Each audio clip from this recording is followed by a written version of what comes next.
बिस्मिल्लाहिर्रहमानिर्रहीम। सबसे पहले अस्सलाम वालेकुम। तो सब दोस्तों का हमारे उर्दू न्यूज़ चैनल में मोस्ट वेलकम। तो सबसे पहले जो व्यूअर हमारे चैनल पर पहली बार आए हैं वो हमारे चैनल को लाइक करें, कमेंट करें, सब्सक्राइब करें और नीचे दिए गए बेल आइकन के बटन को दबा दें। तो व्यूअर्स मैं आज आपके लिए लेके आया हूँ तालिबान के लिए एक अहम खबर। तो व्यूअर्स इस वीडियो को लास्ट तक देखना, स्किप मत करना। तो तालिबान का अमेरिका से अपने वजीर दाखिला हक्कानी का नाम ब्लैक लिस्ट से हटाने का मुतालबा।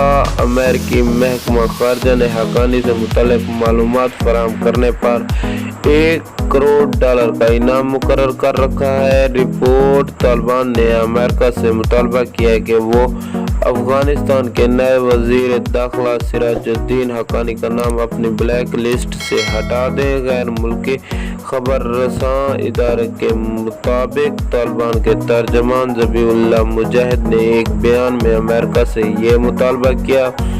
अमेरिकी महकमा खारजा ने सिराजुद्दीन हक्कानी से मुतल्लिक मालूमात फराहम करने पर $1 करोड़ इनाम रखा था।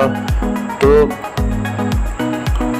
वाज़ेह रहे कि सिराजुद्दीन हक्कानी के वालिद मौलाना जलालुद्दीन हक्कानी ने 1970 के अशरे के आखिर में हक्कानी नेटवर्क कायम किया था।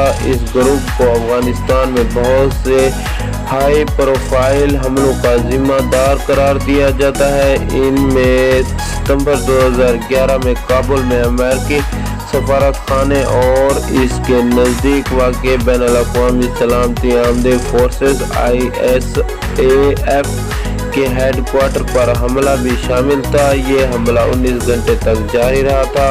अमेरिकी महकमा खारजा ने 7 सितंबर 2012 के हक्कानी नेटवर्क को गैर मुल्की दहशतगर्द तंजीम करार दे दिया था। तो तब तक के लिए अपने दोस्त को इजाज़त दीजिए। मिलते हैं एक अगली नई वीडियो के साथ। तो अल्लाह निगहबान।